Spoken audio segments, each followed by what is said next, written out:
Bonjour, je suis le frère Éric Bidot de la province de France des Capucins et c'est avec beaucoup de joie que je vais essayer de répondre à la demande de Télé Padre Pio afin de commenter durant plusieurs semaines une parole, une pensée, un passage des écrits de lettres de Padre Pio. Nous avons cette chance d'avoir une correspondance fournie au moins jusque dans les années 1923 du Padre Pio, ce qui nous permet vraiment d'entrer dans son intimité spirituelle, relationnelle aussi, et d'apprendre beaucoup de lui. Alors c'est une très heureuse initiative que d'avoir ces fragments, ces brèves paroles qui nous sont données pour cette année 2024. Alors, pour cette première rencontre, je vous lis les paroles, les mots qui m'ont été confiés et je vais essayer d'en dire quelque chose. La grâce divine nous a donné de voir l'aube d'une nouvelle année et Dieu seul sait si nous en verrons la fin. Cette année doit être l'occasion pour réparer les péchés de notre vie passée et pour prendre de bonnes résolutions pour l'avenir.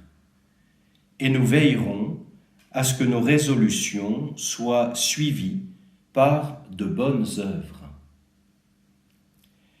Voilà une lettre du Padre Pio tout à fait de circonstance, dans un début d'année où généralement on se souhaite les bons vœux, la santé, le bonheur, la réussite, des choses qui, à vue humaine, sont de beaux espoirs, mais qui peut-être, comme le disait Benoît XVI dans son encyclique sur l'espérance, Spe Salvi, ne sont pas l'espérance ou, pourrait-on dire, la grande espérance. Là, le Padre Pio nous invite à nous remettre face à Dieu, notre Créateur, Rédempteur et Sauveur. C'est donc non pas un mépris de ce qui humainement nous aide, nous fait avancer, nous réjouit, mais c'est une manière de resituer ce qui humainement nous aide, nous apporte le réconfort, nous réjouit, de le resituer plus profondément face au fait que notre vie nous a été donnée, elle nous a été donnée par Dieu, et cette vie, elle est appelée à une vie plus pleine et plus entière, au-delà de cette vie terrestre, y compris par le passage de notre mort. Et c'est sans doute pour cela que le Padre Pio dit que peut-être nous ne verrons pas la fin de cette année qui commence. Ensuite, le Padre Pio fixe comme une sorte de programme. Il y a la réparation des péchés de notre vie passée.